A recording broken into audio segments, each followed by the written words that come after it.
Good thing they missed all my Crying. But we will talk about the stages of grief and then how we kind of play into that role, right? Talking about euthanasia, again, how it affects us. It does affect us, okay? Even if you are, the most mentally healthy person and nothing generally rubs you too hard, euthanizing animals does, right? And for me, it's not always euthanizing the animal itself, but again, seeing the reaction of the humans in the room. That's what gets me a lot of times. Again, counseling owners who are considering euthanasia, this whole thing comes down to quality of life. That is what you're going to be talking about, right? So we'll talk a little bit more about that, and then how to do these appointments, how to schedule, kind of what the process is, that kind of thing. Are we allowed to talk about the quality of life with them? Yes, absolutely. Like prognosis and... But it's not quite the same. I can see how you'd link it, but it's not quite the same. So we'll share the differences with that, kind of how to do this.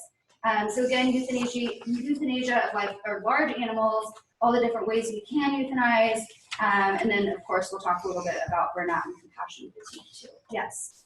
How does bargaining work?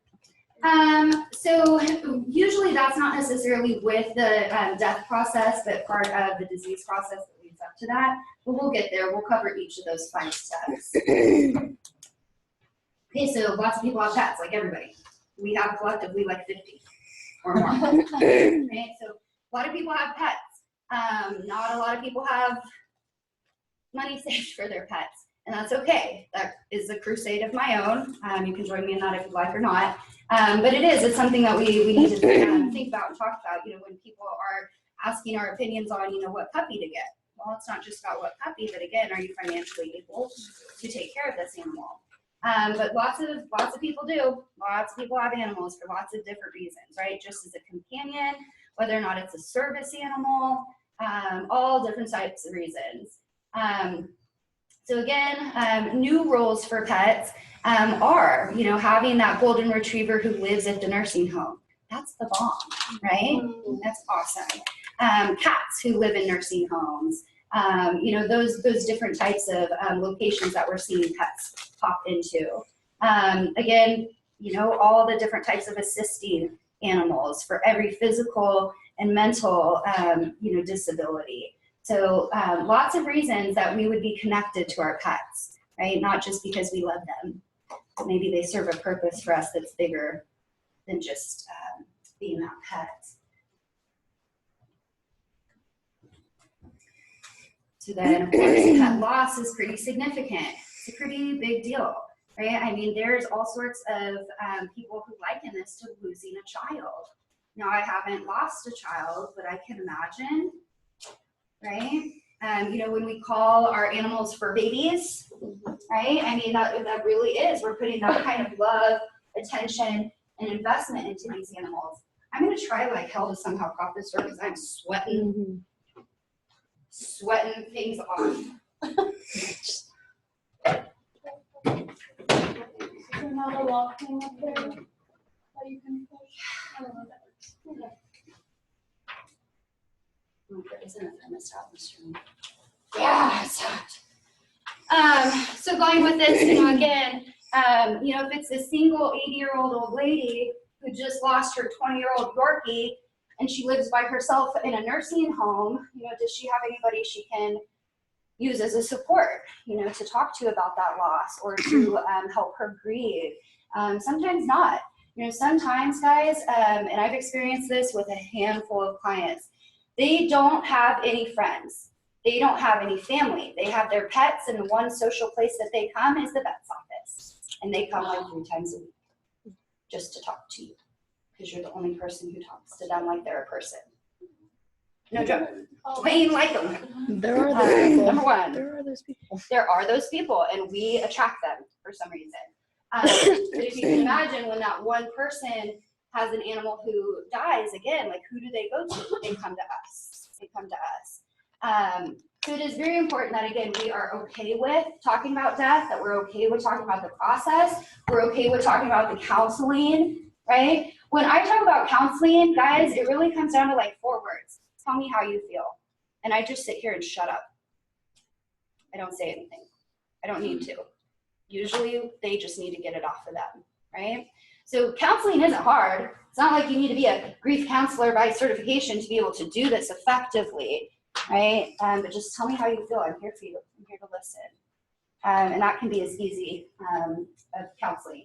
So again, it is pretty important. I would say also, grief counseling is not just something for our clients, okay? So I'm working with Gabby at a clinic, and Gabby's aunt passed away.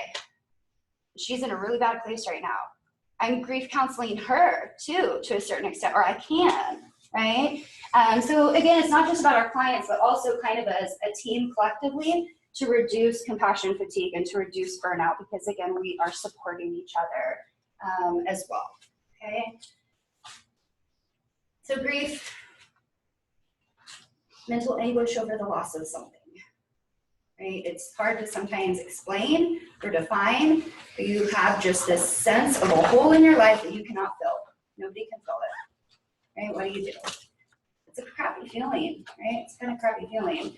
But again, lots of different things can cause grief. It doesn't necessarily, again, have to be just the death of a pet that we're talking about. So the process of grief, again, should be letting go, reinventing yourself, growing, finding something new to attach to. You know, I have had clients euthanize their dog on Tuesday and they are back with a puppy on Wednesday for puppy visits. I can get that. I can totally get that, right? They cannot move on without refilling that hole. And I understand that. So your stages, again, your denial, bargaining, and anger. You know, guilt sucks. Guilt is a sucky feeling, right? And then depression and resolution. So the different stages, so denial, normal defense mechanism, again, maybe not believing something to be the way it is. Sometimes you can tell that a client is not believing what you say because they tell you.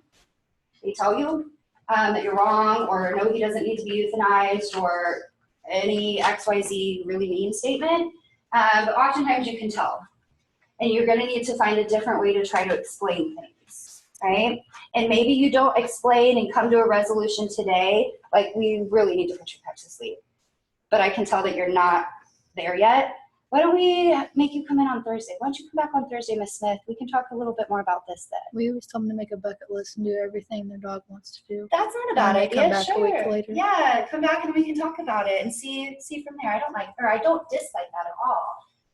And then bargaining, this really is kind of negotiating with God. Like, I'm gonna be the best person I can be if you only let Jimmy get better today. I'm gonna do everything my husband wants me to do. Just make sure my cat doesn't die, please. I mean, these are thoughts that really have no reality to them, because am I really gonna do everything somebody asked me to do? So, am I really gonna be a good person? No. But again, looking for the miracle cure, and guys, this is sometimes, again, not necessarily the death process, but the illness process. Again, we can have grief when we lose our health, okay, or our pets lose their health. So this could be clients who will spend in the tens of thousands of dollars on chemo.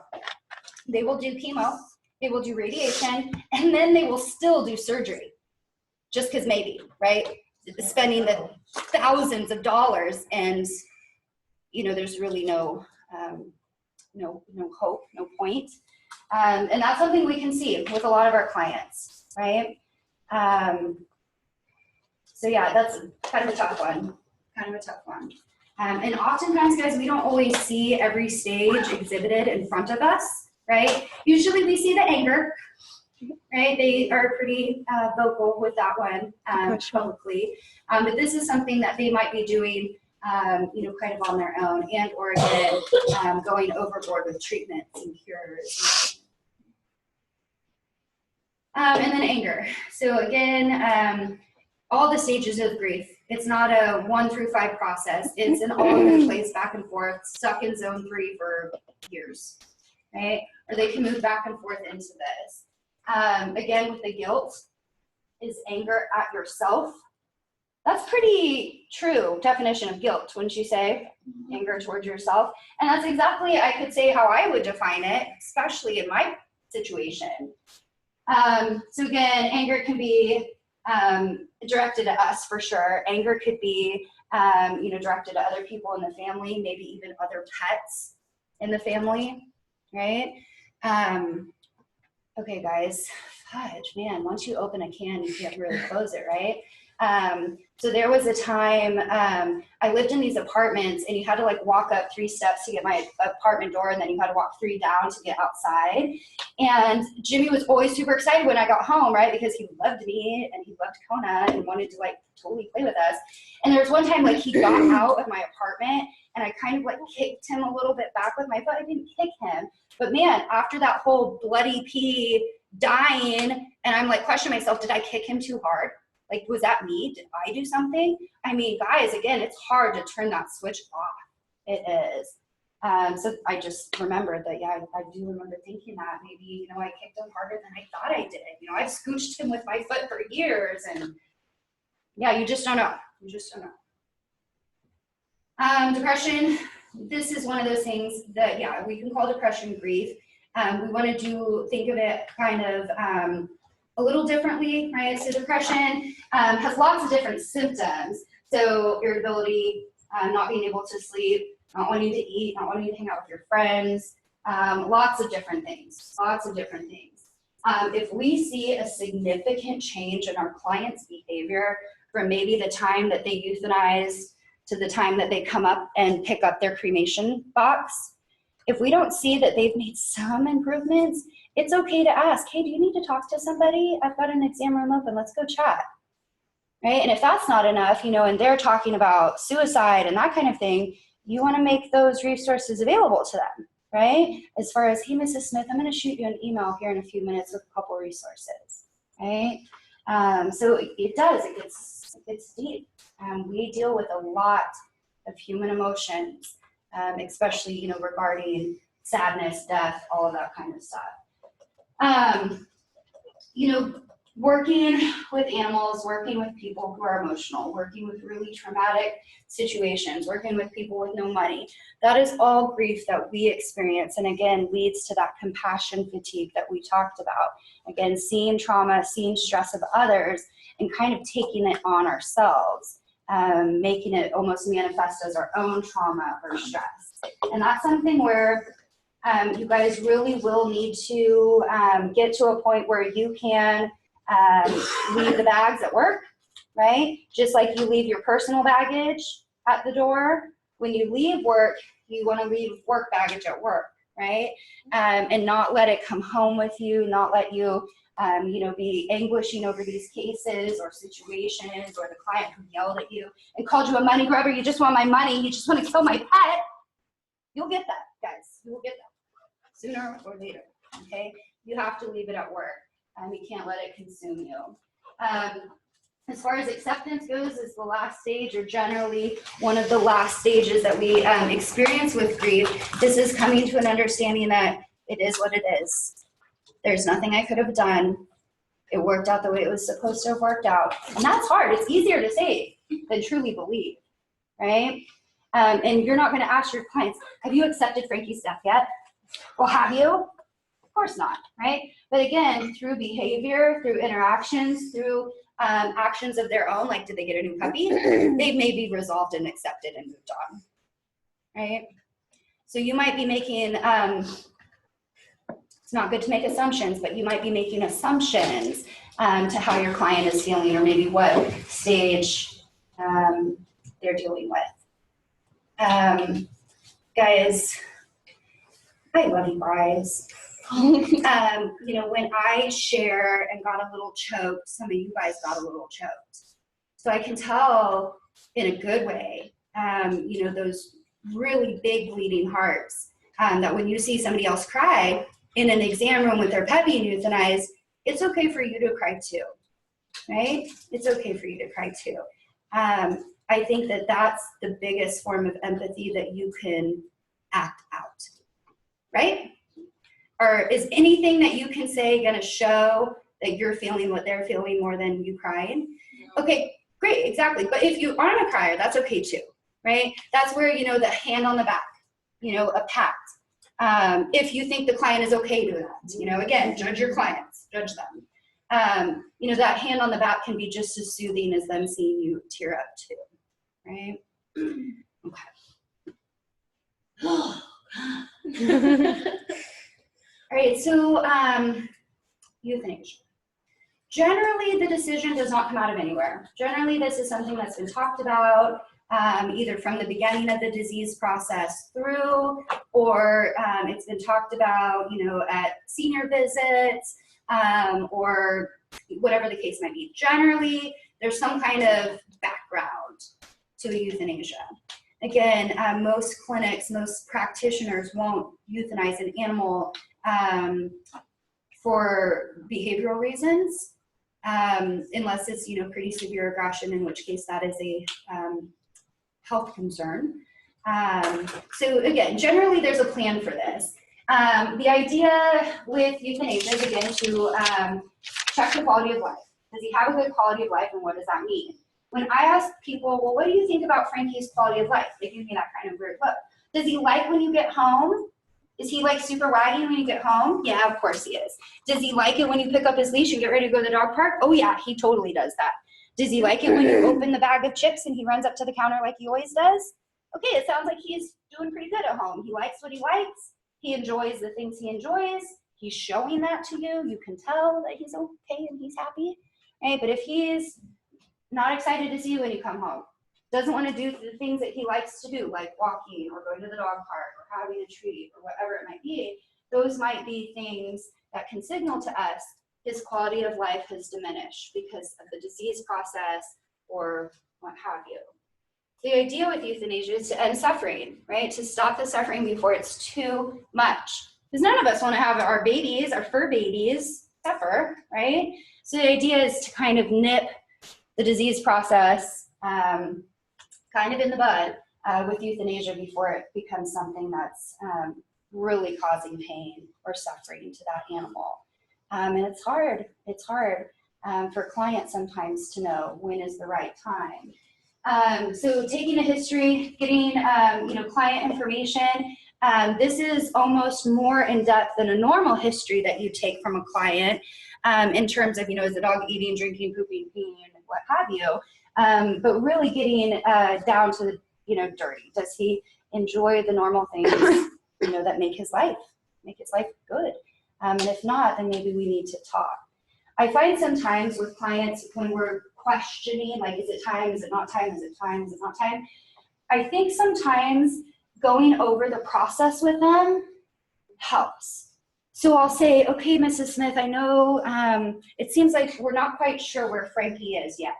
But let me just tell you how euthanasia works so that when it's time, you kind of already know the background and it's a little easier to make that decision. So I think sometimes clients have no idea what that's even going to be like.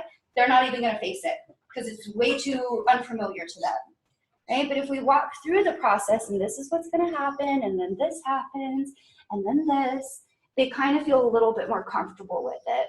And they can say then in their head, okay, now I understand when Frankie is dropping his food from his mouth or losing all this weight or whatever it is, okay, maybe it is time to go ahead and go through with it. And they're more comfortable doing it because they know kind of what to expect, right? Again, when we say things like we're putting animals to sleep, people don't know what that means. They don't understand. I mean, yes, they know the dog dies, but they don't understand the process at all. Right? They don't really know at all. Again, it's not our job to make the decision. Okay, the client has to make that decision. Though some clients will say to the veterinarian, doc, you've got to be the one to tell me. And again, it's between that veterinarian and that client and that patient and the relationship that they share for the vet to make that decision, for maybe the vet to prognose something different or more grave of a prognosis to get the client to say, yes, it's time, right? But generally speaking, you know, it's the client's decision. Now, in the case of like surgery gone bad, animals dying on the table right now, somebody's gonna call the client and ask, do you want us to continue CPR? Here's the cost, by the way, sorry. Would you like us to euthanize? I mean, at that point, the client's kind of in a pinch, aren't they? They're kind of in a pinch. And the doctor's sort of kind of already made the decision for them, right? So certain situations maybe make that a little bit more difficult than just a straight up yes no answer. Yeah. What if someone was like, what would you do if it was your? So I would be honest with them. I would be honest with them. Some people actually need their vets to almost They give do. them permission They to do. ease that guilt. Yep. Yeah. Exactly. Exactly. It's no longer on them. Because my doctor said so, Yeah. or Mhm. what have you. And I think that's okay. I think that's okay. So yeah, definitely. So convenience euthanasia is not cool. Not cool. So convenience euthanasia is me and my boyfriend broke up and I can't afford to feed him anymore. I just don't want him anymore. I want to put him to sleep. Any veterinarian who's practicing appropriately will say no. Or they will give resources to the shelter, to behavioral resources, to rescue groups, to what have you. Now again, extreme aggression does make a difference. Okay, extreme aggression is something, guys, behavioral training is not going to touch a lot of those severe aggressive cases. Okay, so that's a little bit different where maybe it can fall under the convenience euthanasia guidelines when it doesn't truly. With euthanasia of an animal at random, the thing that really makes clients mad is we'll have a new client call and say, I'm Ed Brown, I've never been there before, but I need to put my dog to sleep. And I say, okay, Mr. Brown, I'm sorry to hear that. Let's go ahead and schedule you an appointment for the veterinarian to do an exam. Can we euthanize an animal without a physical examination? No. Am I gonna charge Mr. Brown for this exam? No. Yes. Yes, it's still an exam. I still did the work. Why am I not charging him? Business models, business models. I'm just joking with you. It's not your fault. It's not management. You can't control them, right? But yeah, you do have to do an exam. So you'll have people who are not clients of yours, who are maybe price shopping. Okay, one of the reasons that we charge an exam, or most clinics that I've ever worked at charge an exam, is to discourage price shoppers. Okay, again, euthanasia is not about how much it costs. It's ending the suffering and pain of an animal. That's what it's about. Yes, I need to charge them money because I'm using stuff for it, so I need to recoup my costs. But I'm also charging an exam, one, legally because I have to do an exam. I'm doing the work. But then also to discourage people who are just price shopping around. Now, here's the shitty thing, and I've had people I've argued with on this point. Price shoppers are gonna get to a point where they're gonna say, fudge that, $150, what can I do for 40 cents? And then they go and do it the wrong way. And then we have a suffering animal who is trying to be euthanized at home. So I get that, that if we're gonna charge an exorbitant amount of money, people are just gonna kill them themselves or throw them off the highway at full speed or what have you. But at the same time, we have to charge for the work that we do, right? Yes. What's the average price for euthanasia? It depends on the size of the animal because it depends on how much drugs you're gonna pull up. So the dose of the drug, yes. So a lot of times, if like it's a long time client that's been there, they don't. You're not gonna charge. No, Is but that here's the like thing. normal? You're also a client. You're a client that's likely been seen within the year, so your VPCR is open and good. So why do I need to charge an exam? Yeah. But what about for the euthanasia? Sometimes they just. Is Yeah, that, I think some doctors probably waive that. I mean, again, they're longtime clients. I mean, if they're We've like seen them. We have a relationship built. We know. crying to the door, it's not like you really and a lot of times stop they just bill them and like they. We'll talk about that. Don't you worry. We've got a plan for that. Yes, Taylor. Is it possible, like with the VCPR, that they can like offer for the client to come back later No. to pay? No, not okay. Jesse, I'll cover that. You were in Dr. Davies' office. Allie. Yeah. I've known him for a long time. He's treated all my animals, and there was a cat I had for like 13 years, he knew her and everything. And she had this condition where just slowly by slowly she just deteriorated, and it was because of her like sinuses or something. And so I was talking to him one day, and he goes, he's like, there's nothing else I can do for her. He talked to me about euthanasia, and I finally brought her in, and It's the first time I've ever seen him cry, but Oh, he Yeah. does every time. He's a good old dude. When he does it, he explains what drug he's using, how he's going to administer it, and between the time that he says I'm gonna, and then once my job's done, I'm just gonna leave, his voice cracks every time. Yeah. So, Haley, sorry, go ahead. Sorry, when we were in the hub at one point, the gal, Caitlin, was talking about an animal they had to euthanize, and it reminded me of this convenience thing, and Yeah. she said there's a gray line or whatever, but it was like the client's dog, no one could take care of it, and the lady was mad at her son because he wouldn't take care of it, and she didn't want to give it up to a rescue or something, so they euthanized it. Like, Yeah. is that okay? That just seemed It like sucks, wrong Vic. to me that they couldn't get someone else in there. What'd you say? Wait, what'd you just say?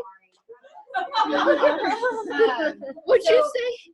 It sucks. The big D. Okay, that's what I thought you Here's said. the thing, though. Here's the thing. Does that suck? Yes. But what's, I don't know, guys. I go back and forth with this a lot myself. It is a gray line. Okay, it's just the way it is. Because I've worked at the shelter. I've euthanized 40 dogs a day. I'm not shitting you when I say that. Am I exaggerating at all? In the summer, no. Okay, and that's just the dogs. That ain't even the kittens. Oh, no. Okay, so I tend to have a skewed view when it comes to some of the more questionable euthanasias, because here's the thing. I look at, any animal that goes to the shelter, I don't even like to say 50-50 because that's hard to get away with that. But is it better for me to offer a grade A quality bomb.com holding the paw, kissing the forehead euthanasia than it is to send it to the shelter? Not to say youth techs aren't kicking ass over there and they're not holding paws and kissing foreheads too, because they are. But like, what's better? What's better? So if that was the shelter is the only other option, I would probably not hesitate too much. If my vet said go euthanize that dog, I probably wouldn't fight him too much. It does still suck. Again, I think that goes back to the before you even get an animal, guys, I'm begging you as vet tech students, do not become the bleeding hearts unless you are made of money. You're setting yourself up for eventual disappointment, guilt, anger, depression, unless again, you have $500 per pet. And again, that's not enough in savings, okay? And that's just, for an emergency visit. That's just to check in at the emergency hospital and maybe get a set of x-rays, maybe. Okay, so yeah, convenience euthanasia, I want to say no, nobody does it. There are some of those instances where they're so nuanced. What do you do? What do you do? So I think, again, thankfully, it's not us making that call at the end of the day. It's the veterinarian. It's tough. It is tricky. It is tricky. So preparing for the euthanasia, again, don't use the weirdo words, guys. Okay, we're not serving our clients really any by using those words. So make sure euthanasia is what you're calling it, what you're referencing it. Again, it kind of makes it concrete for the owner. Okay, Mrs. Smith, you're calling to schedule Frankie's euthanasia today, right? Don't beat around the bush. Use the words. Okay, it's again concrete in the action in her mind, and hopefully again maybe alleviating some of the guilt from her. So client's decisions, lots of things need to be decided before it actually goes down. So the client needs to be asked, would you like to be present for the euthanasia, Frankie? Oh, of course I will. Or I don't know, I don't think I can. I can't handle that. Well, don't worry, ma'am. Somebody will be with him up until the very end. Or you can say, I will be with him and holding his paw up to the very end, okay? Scheduling. We like to do euthanasias at the end of the day if possible, so that the clinic is nice and quiet, so that there's not 50 million people in and out the clinic door dropping off for surgeries and stuff. Does it always work out that way? No, it doesn't. But ideally, we're scheduling in a quiet part of the day, in a quiet part of the exam room if possible, or exam suites if possible. One of the things you guys kind of brought up a little earlier about paying. Clients pay for the euthanasia before the dog is put to sleep. Does that sound like a dick move? Here's the thing though. I've seen I don't know how many stiffed accounts from people who have their animal euthanized and they never come back and pay us. Why would they? They got what they needed. They got what they needed, exactly. And that account will now charge me and my office manager $50 a year to try to go after collections.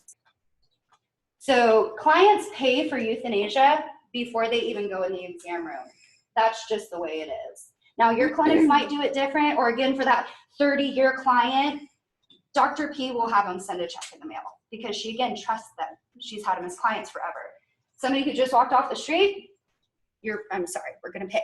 And guys, the way that I preface it is like this. Mrs. Smith, we're gonna go ahead and charge out, get an invoice ready for Frankie. We can take care of this now because it's not likely you're gonna wanna take care of it at the end, right? Because she's sniffling, crying, bawling her heads out, holding the dead dog in her arms, right? She's gonna wanna pay her bill then? No. Or sure, always later.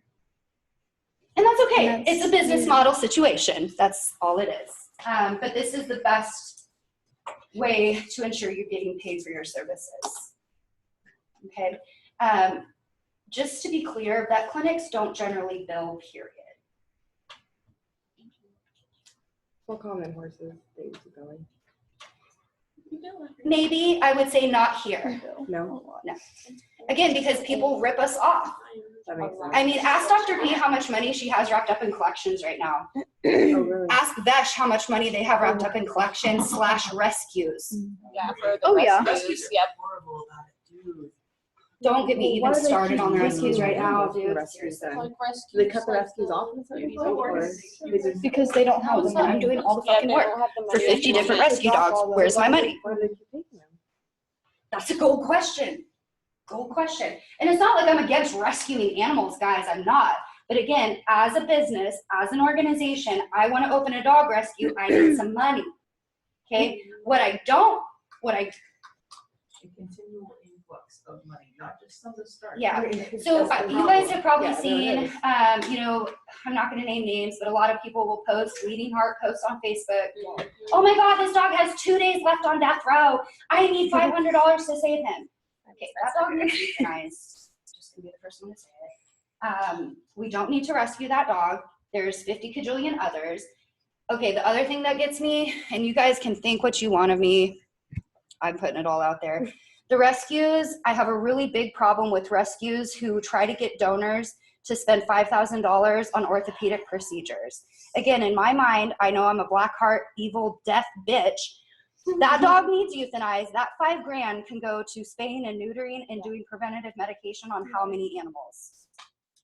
Not to mention that $5,000 that we just charge you for that surgery will be sitting in accounting for the next 12 years.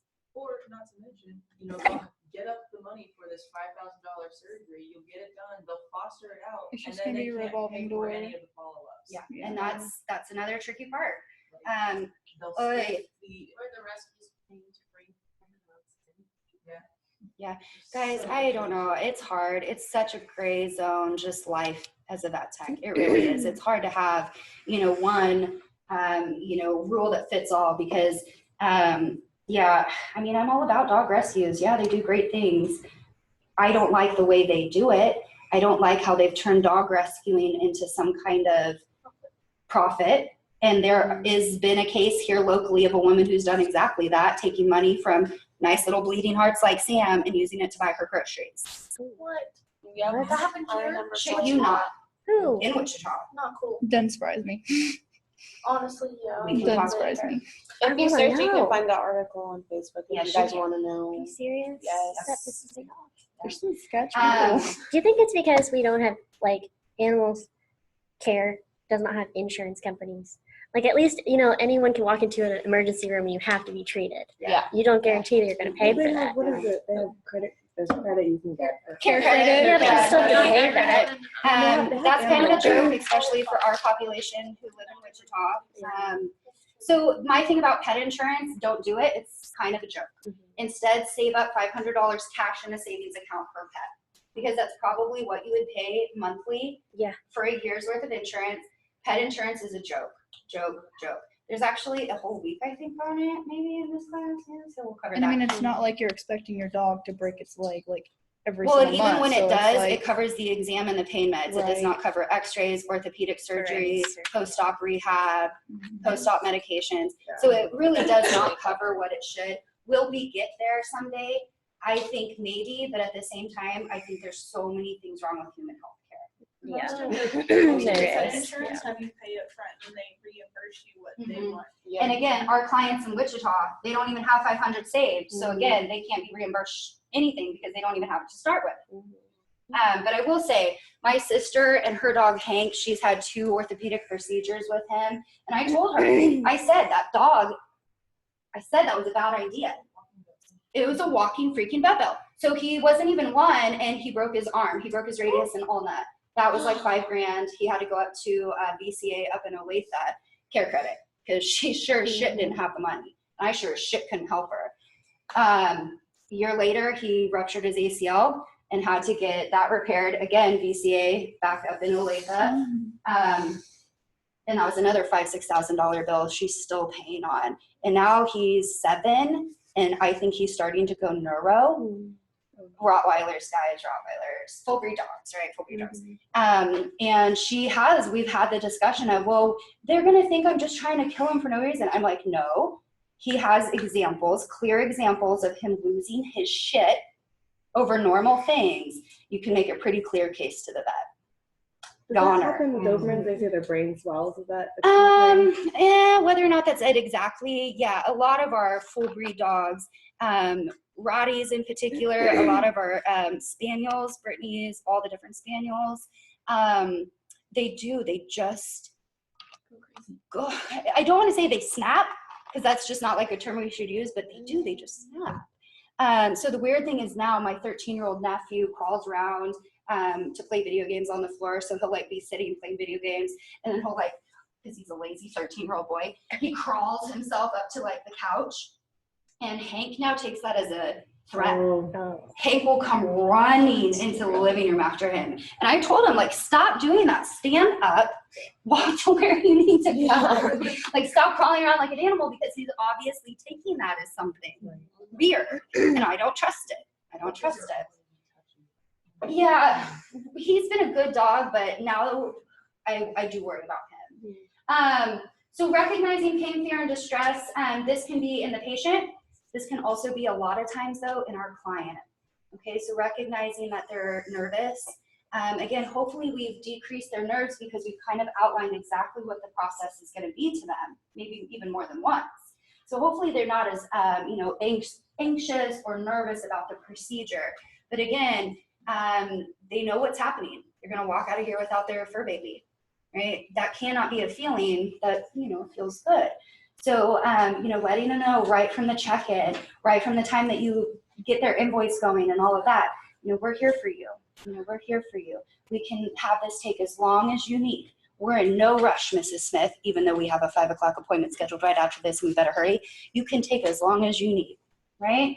And the location, again, try to use, the exam room that's farthest away from the kennels, the one that's farthest away from the reception room or reception lobby, just to try to give them a quiet space. Guys, just real quick before I break, one of my favorite euthanasias. I know that's weird, right? One of my favorite euthanasias was when I was working at Baths, and we would euthanize, dogs all day, it seemed like, just because we're such a busy hospital. But there was one client, and I can't remember, it was a dog, but I can't remember exactly what kind of dog. It was a smaller dog, and it was an Indian family, like East Indian, like the dots. I knew what you meant. Oh my gosh. I'm just trying to make sure the story is clear, okay? I'm sorry. Crystal. Wait, no offense, Okay. but like, yeah. So it was an Indian family, and it was at first just the mom and the dad and the dog. And so we set them up in our like kind of bigger exam room, just because it happened to be the one farthest away from everything. And we put them in, and we kind of said, take your time. We're gonna get stuff ready out here, but we're in no rush. So when you think you guys might be ready, why don't you just knock on the door? Somebody will hear, and we'll come and check on you guys. It was like, I started shifts at like 8 o'clock at night. So it was sometime in the night, hours go by. And we're like peeking in the hole, like just listening, like what the hell's going on in there?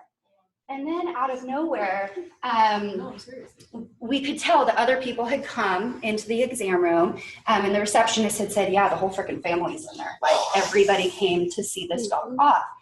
And at one point we hear something, because again, we were all like standing guard, like listening for the knock at the door. And all of a sudden you can hear chanting. They gave an entire service. I mean, we're talking hours long. They had incense, they had candles, they had silk wrappings on the exam table. It was the biggest event I've ever seen in my life, ever. And it was, wow, like mad respect. And we let that go all night until they were ready. And that was, I mean, how cool, how shitty, but how cool.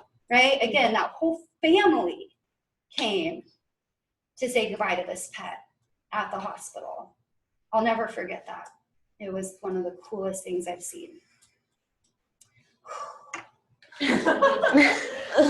Guys, the chokage is strong today. Okay, why don't we take another 15? We'll come back. Just why don't we just do 4:15? We only have like 5 more slides on this. We'll see what we get through, okay? Taylor, there was a rescue in town that saved a death row dog, got into their kennels. It was a death row dog because it was aggressive and it ripped one of their kennel attendants' arm off. What? Yeah, So, this is what kind I'm of on that talking note, about. Miss H, This was what only is within the your, past, like 4 years. I don't know if you in want to town. call it like stance, or how do you feel? So, I get that when shelters are full, somebody's got to go. How do you feel about I feel like Oh, yeah. they pick a certain breed. They don't just pick whoever. No, that's not how it works in DHS. Right. So one of the ways that they'll do their pull list is what they call it. Mhm. Every day you get a pull list, and it's a list of all the animals that Same thing. gotta go. But they have a rescue coordinator that goes through that pull list first, and they try to see, is there a breed that we can try to rescue? Because rescues generally only work with full breed dogs. So if there's like a Dobie on the pull list, they're gonna try, if they can within reason, to rescue that out to a rescue before he gets pulled. If not, it's pulled. Is it just nothing but pit bulls? It's not. It's not. And honestly, we killed a lot more cats every day than dogs. I mean, we're Right. talking cats in the 80s. I just feel like maybe like you just hear, or maybe it's just made, I don't want to say exaggerated. I've just always felt like and always heard that pits are the first to go, other than other breeds. I would not agree with that. It's probably misrepresented just statistically, because again, we have a higher number of pits, so yeah. statistically it's going to be them pulled, but every breed. Yeah. Okay. Yeah, and that's, I mean, at least for KHS. How they do everywhere else, I don't know. But no, They're working on it. I don't know that I'd say I that. just It think- probably is misrepresented though. I just don't know if it's because it's made to seem like they're an aggressive breed. That's why they have all So of the More course, than any other. right. breed, And so the fact that the aggressive ones have to go first, I don't know if that's just how it's misrepresented, but I just Maybe, but here's I the just thing. have always heard that they're getting picked first versus like there may be an aggressive German Shepherd that could probably go So before. generally how it goes is once they go through their behavior assessment, they get a green light or red light. If they're red light, they're automatically on the list. It doesn't matter if a rescue wants them or not, they're red light. Mhm. That's through the shelter. Again, the Wichita Animal Shelter over here is a totally different thing, totally different process. But at the Humane Society, it really goes off behavior and Right. adoptability. So adoptability is like, he's the type of dog who like jumps up on you all the time. Like, Mhm. is the average Wichitan gonna be able to handle that dog? Maybe not. And that sucks, because that is a trainable thing. No, Because yeah, like I volunteer there and I've kind of seen like the behavior assessments. yeah. So I'm not saying that they do it, just I think whether it's nationwide or just how it's being perceived, I just didn't know if you had There's a lot. any perception on that. I wouldn't call it like for my experience in Wichita. But it is, I mean, we've got this nationwide stigma for a reason. But I don't think it's completely based in truth. And some of the best patients I've had. Right. Right? And that's my experience Yeah, too. exactly. So it's hard. It's hard to say. I hate reading arguments. because Right. It is one of those things. But Which one is the one that the lady is misusing funds? Oh, Google I it. stole it from you. Gabby Yes. knows what. Did you ask her yet? No, not Yeah, yet. I stole it. I told Or Taylor maybe to you tell could ask you. her when she Sorry, comes back. it's her fault. I'm sorry, dude. I came back yesterday and stole it off your house. Depending on the rescue. I mean, it's probably not a well-known one. It's probably some like night shift. Did you find that article? I think No. Gabby might know more. 'Cause No. I think she made a comment about she knows who it was. or something. She said you can find it on Facebook. My clinic, she's on the board of BDCs, but she can't afford what she does. Right. She shouldn't, but she does. She was. She has so many cats, Oh. but she can afford to do it. Managing it, she's not the best, but anyway, she spends like 15,000 a year. Should be spending more. On those, but it's a lot.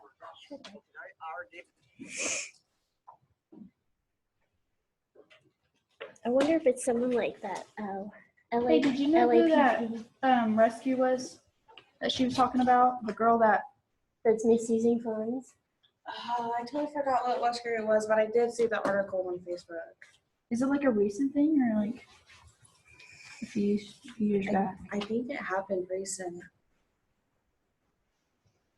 She said it happened within the last few years.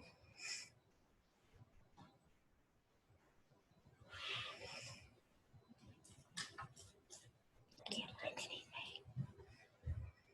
Did you guys look up the article of that Texan vet that shot the cat? Mm-mm. She shot the cat with a bow and arrow and posted a picture of herself holding it up by the bow and arrow in its head on Facebook and said she would gladly take the Veterinarian of the Year award. Oh my God. And it ended up being her neighbor's cat. My first ever trauma, and I think I will always remember it. When I was doing my shadowing hours, I think I still have the picture of it. So this lady says that, you know, there's a cat that she's gonna drop because of course, Dr. Davey, he'll do whatever. Or I don't want to say he'll do whatever, but he works with people. So she said she'd drop off this cat, and so she had said there was something like a stick sticking out of its neck. So we're like, okay. And we finally get to it because we were like double booked. I mean, so we finally get to this cat. There was a metal rod from here to here, and went in. And all of a sudden, so he says, "Here, stay with this cat real quick." This cat had like blood clots just profusely coming out. At first, like it literally looked like a tongue because they were just hanging out, and I was like, "What the heck?" And he comes in, rushed into surgery, and I have the compared to my hand. Somebody had took a dart and shot it. That's what the dart looks like. Compared to my hand, that's what the dart was. This went through here, went through here next, and came here, and he didn't know whether to pull it this way or push it that way. How do you even search And it this? goes the wrong way. And yeah. First ever trauma. see. I will always remember that. Oh my God, did the cat live? No. Oh, He literally washed it right down there. Right The down the first table. trauma It was I had, it insane. came in and he couldn't even like physically move. It had like Mhm. no proprioception. And it had ingested an entire bag of pesticide for your yard, like the crystals, like a Mhm. bag, and they waited 12 hours to bring it in. So we had to give it fluids and pretty much just hope. Yeah. But the blood, like, it would either immediately clot when we put it in the catheter or it would start spewing blood everywhere. One of this cat was like clot after clot after clot after clot, and I'm literally like shadowing, like, what the heck am I getting into? But yeah, just taking gauze after gauze and pulling these clots out. Yeah. And it survived, but it also pulled the catheter out overnight. So it bled all over the cage. Yeah, it was interesting to say the least. It is pretty hot. Normally it's cold in here. Oh, my sinuses hurt so bad.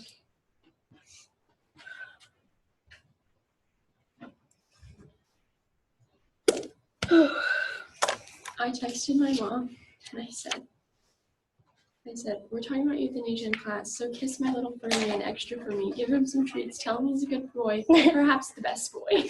Aw. Yeah, I'm gonna like go home and like kiss my animals and like love on them. Oh, I hate Halloween. It's so cute.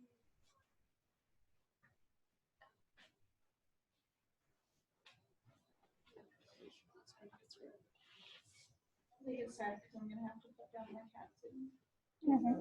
What's going on? Just old age or? No, he's only 3. He has I an hope they autoimmune realize disease Friday where is he's my last allergic day to the and front of I'm his teeth. working at my new job on Saturday. So he's already had 20 of his teeth pulled. He only has his canines left. And he's losing weight and not eating again. And I have to think about the quality of life, whether taking out the last 4 teeth will actually. Cats can live without. Surprisingly, like we've done dentals and there's been clients. Or dogs with They Who have don't, said, they yeah. don't chew on the food. Their teeth Mhm. remain for lacerations. Mhm. But he already is picky with his food and doesn't really like many foods. He just likes gravy. So, but it ended up being genetic. His dad had it, and several of the other cats in the litter died from it. And it deteriorates really quickly.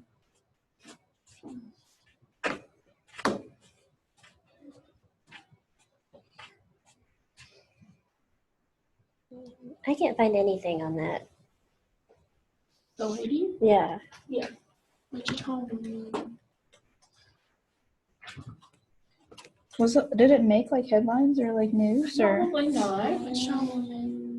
I doubt it.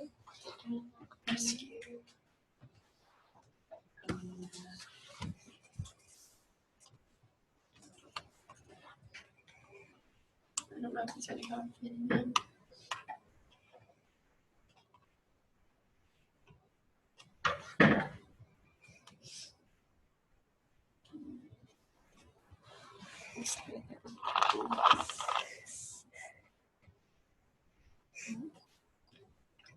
Do you know who it is, Gabby? I can't remember who the I don't remember who the rescue group was. So it was a group? So I know it was a rescue group in Wichita. I just can't remember what rescue it was. I don't feel like it would have been a well-known one though, because Yeah, it could have been. I don't think it was a well-known. So this is just intro. This is my notes and board stuff. So you can just, all of the board stuff is in red. So if you want, just go to like copy down on the board stuff and put it in the new one. Okay. I don't know. I think Someone always like, accept the Kansas meat.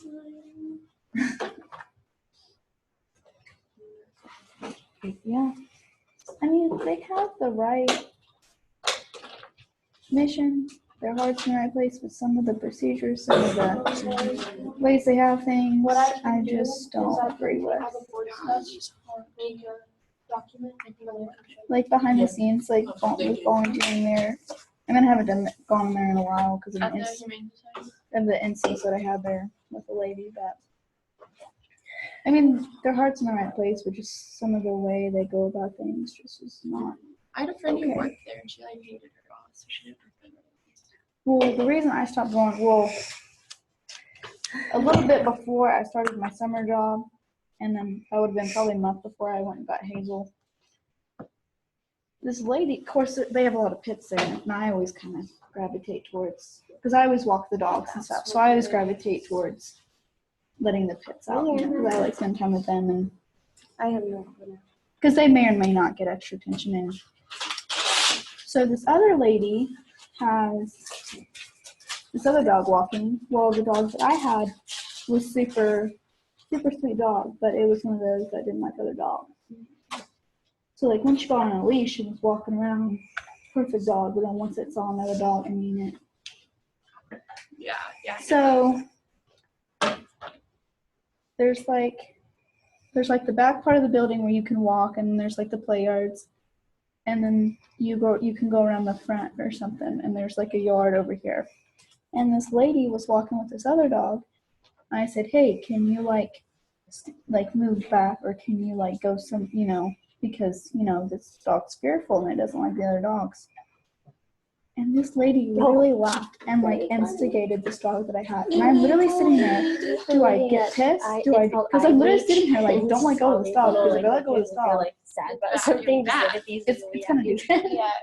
And she's literally like instigating this dog, like not listening, coming closer, and like laughing. And I'm like, Was she like another employee? no, she was another volunteer. Okay, but like, if she's a volunteer, she should still understand that like some dogs just. And don't I like said, other are you, no, dogs. like I was so pissed off. It was to the point where I wanted to cry. I was so pissed off. And so I said, really? And then as I'm like a small person, and Pitt's got some good muscles. Mhm. I'm literally trying to drag this dog as it's like about to flip stuff. And yeah, Then you didn't go back. no. I mean, I sent a long ass paragraph Good. to the volunteer coordinator and said, look, I don't know who this was. I don't know if you can look at the volunteer days of who had this dog. Because I remember seeing that dog and I knew which dog it was that she had. Like the orthopedics? I hope that she. I was so Like, It sounds like peeled. she thinks Back. orthopedics is like. And I think it was a little like if you can afford it, frou-frou then dog you that she should. had. So I mean, Yeah, I feel I'm like one of those and she people just that like would do laughed and I'm literally like, anything. Yeah, for but that. and it I really, would do and it that like for broke my somebody heart because this that- dog is so like, I don't know Oh, if yeah. they're just, Oh, yeah. it was I'm gonna mad or if it was scared, but she dog Something that goes all of a like sudden that. it's just a And how virgin. something make it worse. Yeah, well, I am like This makes that too. me Like, so I mad. don't know. I guess if you can If afford like, to I don't do know it, I if I mean, that cried shouldn't be because like I was like, I an really issue got my for you heart at all. broke It's by just, that I dog. know like with When you me, get I would frustrated like definitely that, I struggle walked if out, all of a got my sudden car my dog back started having the whole way details. home. But I have They like told me 3 of not. them. Right. And I definitely don't I mean, even have close to 5 No, of it's them. like- Like, I mean, everything is like recently. Except for one visit is Yep. like, But I don't. so that's why That's not like nobody has issues. If you look at like, And then of course I oh, got like people, she's and such a then small person. oh, She shit. takes action. school and then work. And So, even Yeah, $500. Yeah. Even in the professional world, like it's crazy. All right. But I won't go into that. Yeah, exactly. Like mine, I was shitty before. Like, it's not to say, but like, I was struggling really bad. I would make sure my dogs Honestly, ate I before I did Yeah. because those are my babies. Right. All right, guys, so just to, Yeah. just to bring a couple more things, just kind of as I was walking down and back and just kind of thinking about different things that I've seen or maybe different clinics I've heard about doing. One of the really cool things, you guys have maybe even seen this on Facebook, is clinics will light a candle on their counter when they have a euthanasia appointment. And it kind of just has like a little placard that says, when this candle's lit, please be quiet, please be quiet. I do remember a time being the jack-a that I am sometimes at work. I was, messing around with a friend, probably talking inappropriately, maybe cussing, I don't know. And there was a euthanasia going on up the hall. And I remember the doctor coming back, hateful, glaring at us. Didn't you know I was in there? I could hear you laughing. That was the one and only time I made that mistake. Because again, if I was euthanizing an animal, my animal, and I heard somebody else laughing 10 foot away, I'd be like, you're not taking this seriously. Cry with me. Right? So just kind of keep that, in mind. If you don't work at a place that has, the candle or a sign or something like that, just to make sure you are quiet, your buddies are quiet, everybody's being somber. It doesn't, again, mean that we all need to walk around super depressed in the clinic, but just be respectful of what's going on there, okay? So at the end, you can plan for a perfect euthanasia, and sometimes it'll be really, really hard. One of the most difficult ones that I did was a Basset Hound, and it was probably one of my first 1, 2, or 3. Like, I was still very new to the whole idea of holding off a vein. I was that new, right? I could barely even. And I remember the Basset was on the table. I could barely even get around to hold off. The doctor got maybe a quarter of the dose in and got out because I wasn't holding right. It was my fault that she couldn't do her job. And the barbiturates, just like you guys said, will cause jerking reactions. If we don't give a complete dose, which will get them through the planes of anesthesia, he's stuck in what we call the excitement phase, which is the animal just swimming with their front arms, kicking with their back legs. To the owner who was in the room with us, what do you think that looked like? Horrifying. That we're torturing the animal. It's scary, it's horrifying. So we had to try even harder to now manhandle and restrain this animal who's seizing pretty much, so she could get the rest of the injection in. And that was a really bad one. Again, you could see the disgust on the client's face at both the vet and myself. Like, don't you guys know what you're doing? Can't do this the right way. That was also a client who opted not to pay for a catheter to be placed. It's another side note we'll talk about. Yes. Is their seizing where they do that, is it similar to the cattle video where their back leg kicks? with the Yeah, spinal sure. cord? It's worse. It's worse than that. Yeah. So the excitement phase is stage 2 anesthesia. This is like fighting a rodeo animal. Or when they're waking up, kind of When they're waking up, they're reversing their stages and sometimes get stuck in stage 2 and they're flopping and kicking and swimming. And so yeah, I would say it's sometimes worse than just that like leg twitch. So plan for everything. Plan so far through the procedure that anything that could go wrong, you've got to plan for when it does go wrong, right? So again, can't get the dose in the vein, plan for that by placing an IV catheter. If the client can't pay for it, eat the charge. It's that important. Eat the $2, $3 charge, okay? Because it's that important to place a catheter to make sure the process goes smoothly. With clients, you'll build up your spiel just like you'll have a spiel for everything else in life. So my kind of spiel when I enter the exam room, and the doctor's not with me yet, I'm just coming in to prepare the client, to kind of walk her through. So I'll say, hi, Mrs. Smith. It's great to meet you. Gabby, does it make you weird to do the eye contact with me? I don't have to look you in the eyes. Okay. No, you're fine. Okay. So, Mrs. Smith, I'm so glad to meet you and Frankie. I'm sorry that it's this way. Usually I'll get a chuckle or two, depending on who, right? Because I am. I'm glad to meet her. Does it suck that we're meeting this way? Yeah. So before we get started today, I'm just going to share with you a little bit of what we're going to be doing with Frankie through the procedure. So first thing I'm going to do is I'm going to draw up a sedative. I'm going to make him sleepy. It's going to take the edge off. He's not going to feel a thing. And I'm going to give him a shot right back here. It's just like a bee sting. He won't even know, okay? And then after that, we're going to let you hang out with Frankie for as long as he wants to sleep with you. And again, you can knock on the door or pop out and say, I'm ready. You let us know. We're not rushing you at all. And then what will happen is the vet will come in. The veterinarian will ask you if you're ready, and you're going to have to say yes or something to let us know that you're ready. But the doctor will not start until you are ready. Again, we're wanting to make sure that they are on their time, that we're not following a schedule here with this. Okay, so whenever you're ready, the doctor will proceed. We've got this IV catheter placed or not, but we're going to use this vein. We're going to inject. It's going to be kind of a slow process of injection, but it's going to rapidly start shutting his organs down. Some people will go into the depths of the heart stops first or the lungs stop first and then the liver and through the whole thing. I don't usually. But I will say you will be told by the veterinarian when Frankie has passed away. Again, I'm trying to make it so freaking crystal clear to her. She knows exactly what happens so that when my vet comes in and starts doing this, she's not asking, what are you doing? What are you doing that for? She kind of has a very clear outline of what exactly is going to take place, okay? So I go get the sedative, I come back, I give the sedative, I tell her, take as long as you need, knock when you're ready. Okay, at that point, I'm going to go get everything ready for the vet. I'm going to tell the vet, I'm going to holler. Frankie's in room 2, right? When the vet comes in and again asks, Mrs. Smith, are you ready? Is it okay if I proceed or something to that effect? The client gives permission, the veterinarian proceeds. Generally, it is a standard rule, the way veterinarians are taught to euthanize is to always auscult. Always auscult.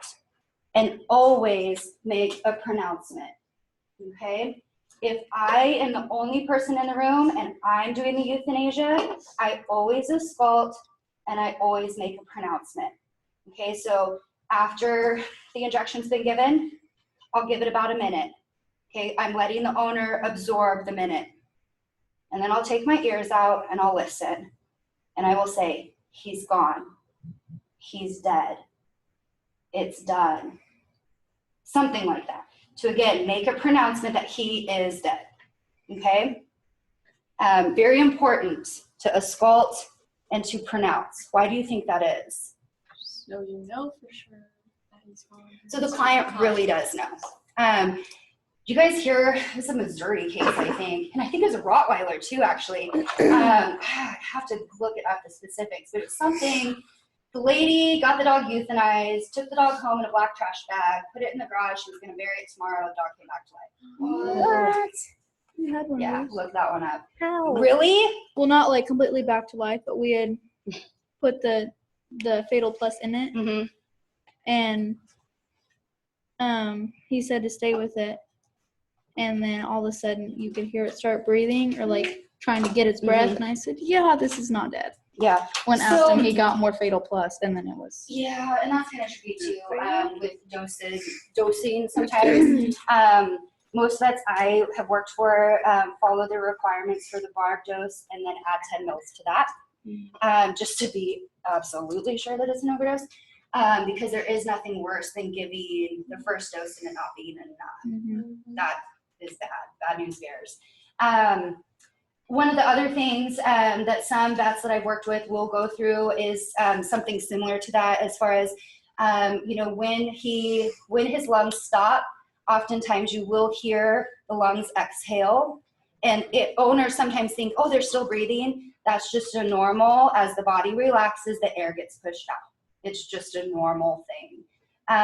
Generally, when we get to the point of doing the barbs, because again, we've done the pre-med sedative, we don't see any jerking, any seizing, any big reactions for the most part. Yeah. The agonal breath, is there a better layman's term to call it? I would just say last breath. Last breath. Yeah. Because some people get hung up on that. Agonal, that they're in agony. Yeah. Yeah, for euthanasia purposes, I would probably say last breath. I know, again, we're not, trying to do euphemisms, but in any other case, I would call it agonal. Yeah, that's just something. Google agonalbreath.com. See if there's examples of that for you guys to listen to. When you hear it, and the euthanasia agonal breath isn't quite the same as an agonal breath of an animal getting ready to go into cardiac arrest. It's a little different. It's one of those things that until you see it and hear it, you can't really say. It's hard to describe. It is. Great point, though. Great point. And I'd probably not call it agonal in front of my clients. That's probably good. So we've already talked about lots of this different kind of stuff. Again, preparing the animal, I think it is gold standard, best standard to place a catheter. Most clinics I've worked at have the catheter cost, tubing and flush, worked into the cost of the euthanasia.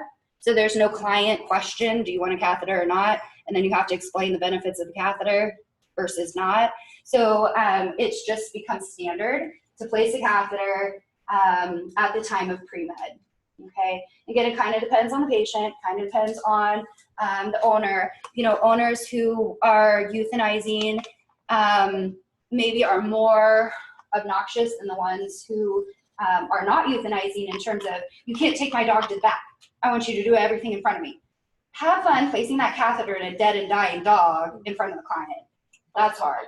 But sometimes they want that, and you have to oblige them. Okay. Oftentimes you're going to oblige them for at least this portion. So sedate them,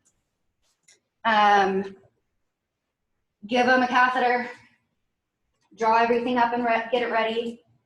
Once I draw up my barbiturate, what's probably the second thing I'm doing? Logging it, because it's a controlled substance. Very good, very good. So as soon as I draw up my drug, I log it, I go get it ready to hand off to the vet. Let me ask you this. In the state of Kansas, can a veterinary assistant euthanize an animal? No. Yes. If the veterinarian ordered you to. Okay, it would be the same. Can an RVT euthanize an animal by themselves? Yes, if the veterinarian ordered them to. Okay, again, at the Kansas Humane Society, when we're talking dozens a day, that's not a veterinarian doing that. They got way more important things like surgery to do, right? It's a vet assistant or a euthanasia technician who's doing that. I worked at many clinics where, again, the doctor's in surgery. Frankie has been here for 20 years. Doc doesn't need to see him. We've already talked about the euthanasia, and he sends me in. Okay, I should be able to handle it from start to finish. Okay, so yes, you can and will likely perform a euthanasia at the, your vet told you to. Okay. Yeah, so the anesthetic and excitement phase, that's just one of those things. We try to sedate the animal so much and push the drug slow enough but fast enough to get through these stages. Kind of what happens, I think Ali mentioned a little, is, we only gave so much, or like the Basset hounded me, I get out of the vein, or Doc gets out of the vein, and now the dog's stuck in this stage. He didn't get enough drugs to get him through the stage. So he's stuck in this stage. It sucks. It sucks. You try to avoid that at all costs because it looks really scary to the owner. Okay. So, really, guys, it's become quite a standard that euthanasias are not just straight up the dog, the vein, and a barbiturate. That's old school, old school. And though we do have a lot of old school practitioners in Wichita and the surrounding areas, it's changed. A lot has changed with that. So pre-med standard, catheter plus or minus. Okay, catheter plus or minus. But the pre-med has become a standard. Okay, it's just too difficult to just straight up give the barbiturate. Okay. All right, so after everything has happened, you're walking them out to the car, because again, all decisions have been made, money's been paid, she knows that she's cremating or whatever. So, you can, again, hand on the shoulder, Mrs. Smith, call us if you need anything. We're all so sorry for your loss, anything like that, right? As a way to just, again, be that supportive person. Sympathy cards are a pretty big deal. We used to keep like stacks of sympathy cards, pre-sign. You guys do that? You pre-sign your sympathy cards? Yeah. You have like a stack of 50, everybody in the clinic signs them ahead of time. So when an animal dies, then you just add the animal's name, and you don't spend 2 weeks waiting on everybody in the clinic to sign their name. It's one of those things. I'm sorry, the truth. If you've ever gotten a sympathy card, it probably sat in a file for a while. What I like even better, not every clinic does this, but Babs did it. We would send copies of the Rainbow Bridge to their home. So there's an actual book called The Rainbow Bridge. Sometimes, if we were able to, we would take the copy, open it to the back page, and do the ink paw print on the back page of the book.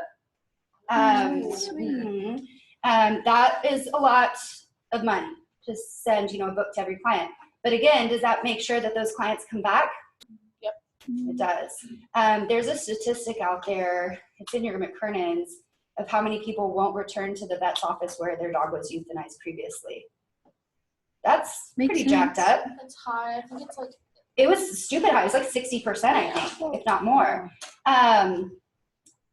You want your clients to come back even though you've killed their dog. You want them to come back and trust you with their new pup or all the other animals. So doing this sympathy card, sympathy paw print, clay print, a book, whatever it is, we should be doing something for our clients to show that we are there with them, that we understand what a significant life Frankie was. Yes. So random question, is there many crematories in Wichita, or clinics that have crematories? No, they all use. there's the pet traditions.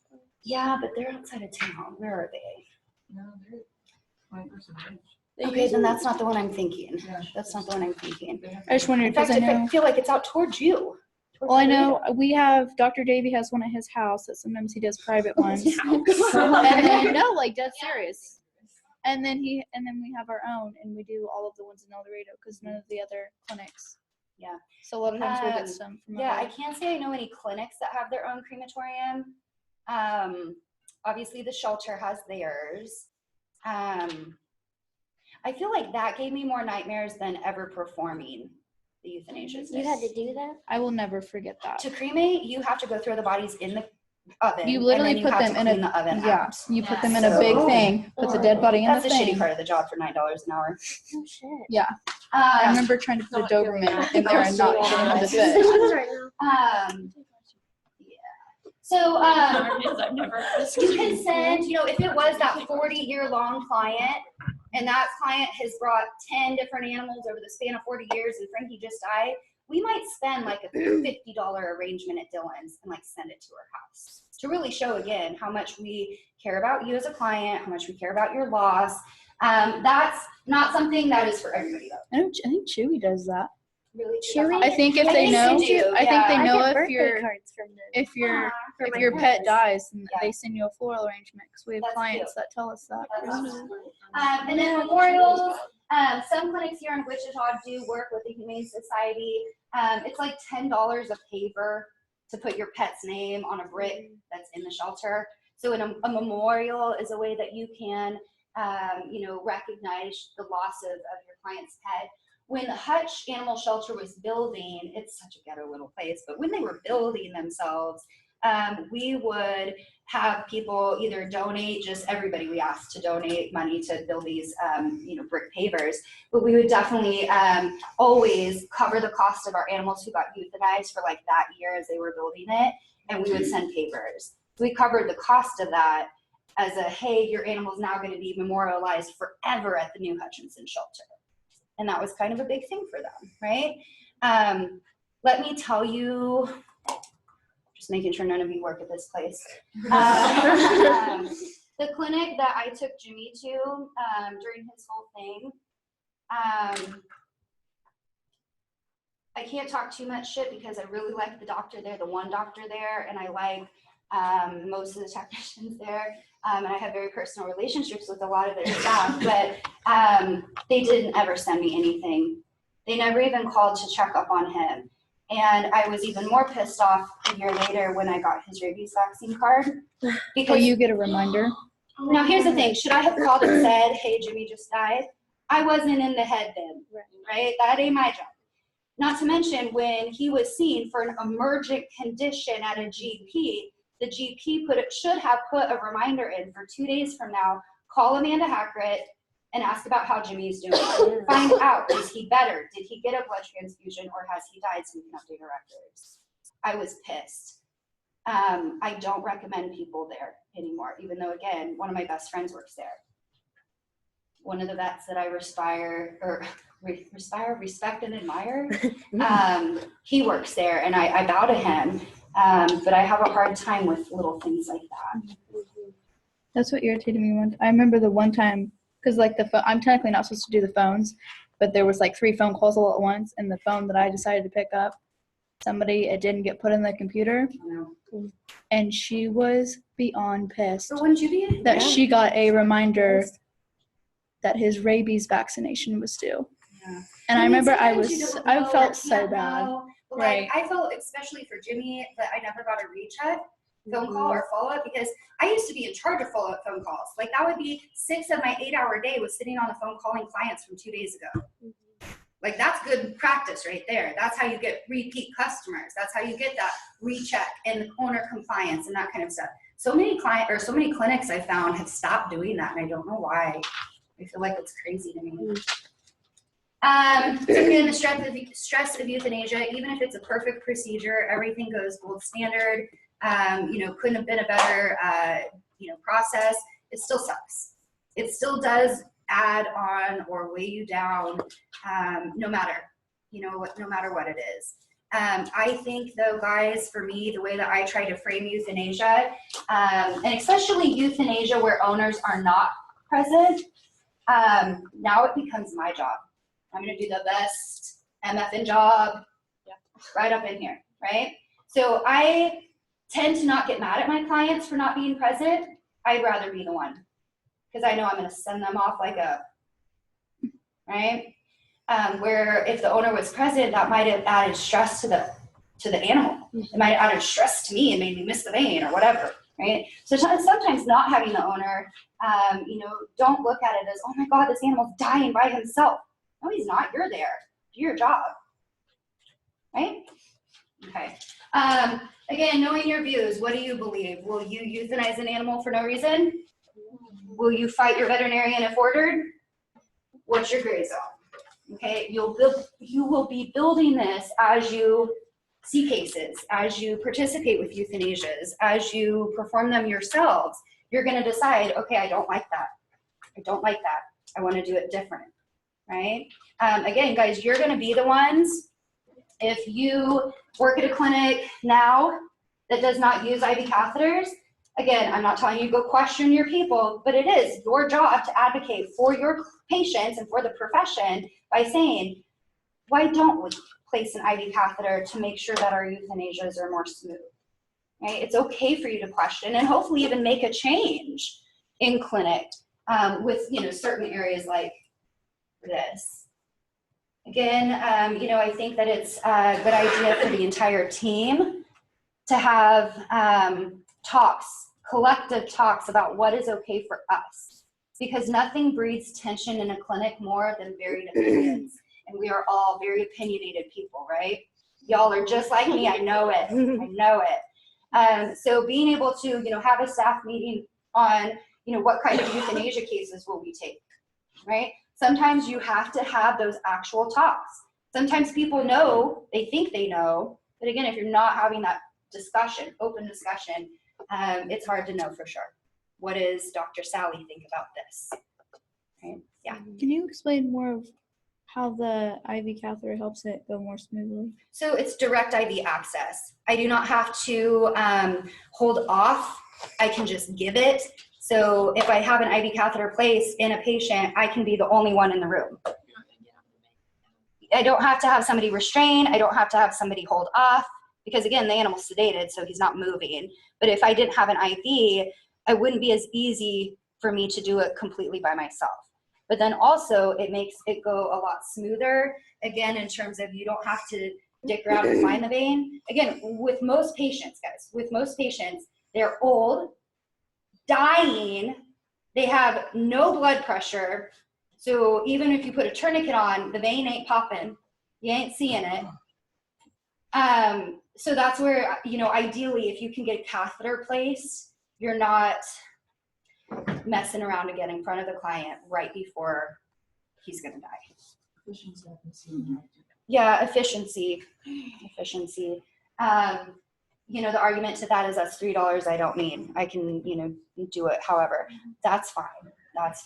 Again, it's just a matter of trying to make the process the absolute smoothest for the patient and for the owner. Yeah.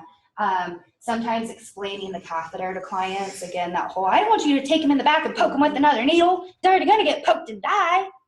When I say stuff like this, guys, it's because I've had stuff like that said to me. Okay, I do make a lot of shit up just to be theatrical. Like generally, I have had people say those things to me. You just poked them with one extra needle, or that's something else you're going to charge me for. Is it really like $3? Is it really that cheap? IV catheters? I would say that $3 is probably even a stretch. I would say I pay $180 for my 22 gauges, $180 a piece. And when you guys start catheter lab, y'all waste them. And that's fine. They're not that expensive, right? They're not that expensive. We can always order tomorrow. So again, adding a $5 charge to whatever you charge for euthanasia currently will cover the cost of the catheter itself, the T-port that you need to use, and then the flush. Why wouldn't somebody do that? So is that probably... Again, it's about gold standards and best practice. Yeah. Some people think the way they do it is fine, and it is. Again, it's okay.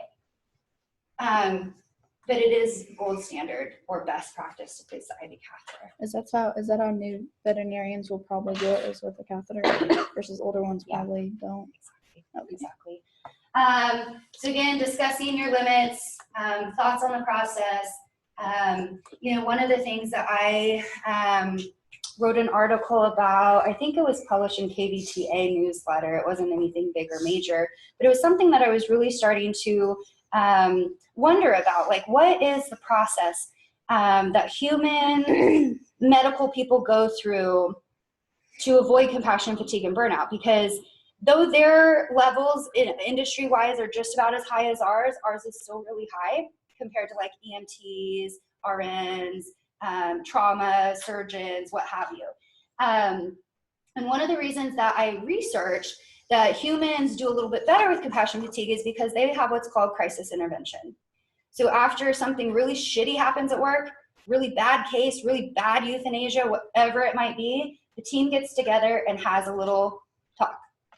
Okay, and I think we, again, all type A personalities are like, I did it just fine, it wasn't my fault.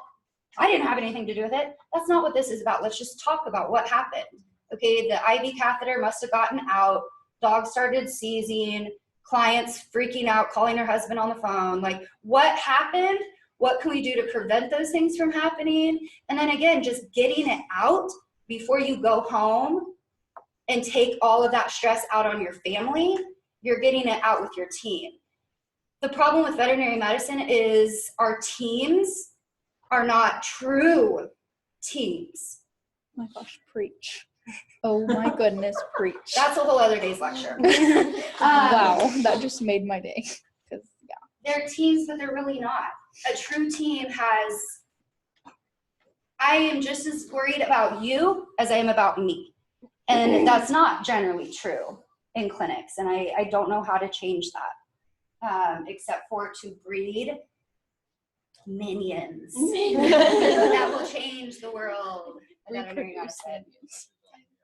My minions! I thought you were offering me a hug. My arms are all stretched and everything. Guys, we only have 2 slides left. Are you guys heading out? Yes, ma'am. I'll Yeah. see you next Need us week for then. anything? Nope, I'm just about done. We have 2 slides left. I got 6 of those medicines done, and then I saved it to the desktop in the lab. Okay, I think you should be able to pull it up on your login because it's saved to the desktop. I should be able to. But if not, I'll come in real quick and pull it up and review. I'm not tripping. I would like to That was so review it before next week so that I know I'm going in the right direction. Okay, So I go through 90 medications. sure. I'll check it. Awesome, thank you so much, you guys. Thanks. Okay, so at the shelter or at the research facility, your numbers of euthanasia are gonna be even higher, okay? So we've talked about the shelter a little bit. With the research room, a lot of it's similar. There's a dedicated room for euthanasia with its own inventory of controlled drugs, its own log for controlled drugs, all the tools and devices and things that you'll need in that room. We do not have any other animals watching any other animals go to heaven, okay? So when we have the full list at the shelter, I've got a list of 20 dogs, I'm gonna go get 1 dog. I'm gonna take him to the room, I'm going to euthanize him. Then I will go back for the 2nd dog, okay? There's not a lineup of animals watching other animals die. That would be messed up, right? That would be messed up. That is definitely not ethical. No, we do not do that. Removing the euthanized animal, this is a little bit different. So what do we do? Pull them around the corner. So, or the freezer, yep, or take them straight out to the oven. A lot of times when we would have a handful of animals that needed to have their heads dissected, we would pull them to a separate area, again, where they cannot be seen. Can some of those animals that walk in the room smell death? Yes. I mean, you can't deny that. They're olfactory animals. So you do try to keep that kind of thing in mind. Again, you're trying to reduce the amount of stress that the next animal is going to have for his euthanasia, okay? Again, guys, to work in shelter and research, it does take a different type of person, right? And this, again, is just as big of a job as it will be in small animal general and emergent practices. Now, the rationalization, this kind of comes back to protocols. We have to rationalize every move we make with live animals. So the rationalization, a lot of times with research animals, is the research has been completed. That means they need to die. Or I need a sample, and it's more humane to get that. Yep. Sure, yep, so you have to give a reason. You can't just euthanize 1,000 rats for no reason, right? There has to be a reason. It can be as simple as we're done with them. We don't need them anymore. One of the things that is very important to do, and this is something in GP too, there's not just one person who does all the euthanasias. Okay, I don't care if that person is rock solid, hard rock, whatever, it doesn't seem to be affected. It's not fair. we do need to make sure to rotate that responsibility. Again, one veterinarian should not be the only veterinarian. Is that hard to do in one vet clinics? Again, he should be delegating to you guys, okay, to people he can trust. So again, not one person is being compounded with all of that. Again, even if it's a perfect euthanasia and it was for a very, very, very sick animal, it still is hard. Okay, it still stacks up somewhere inside you. Okay, just keep that in mind. Large animal, biggest thing is safety. Yes, we can do IV injections, in which case the jug vein, our obvious vein of choice. A lot of it depends on location, presence of other people, owners, etc., and then actually giving it. So you can administer this back up quickly, right? And or in the event that you're doing a gunshot, the animal's going to be sedated first, and again, you're going point blank range. In large animal, guys, you will go over the big specifics in terms of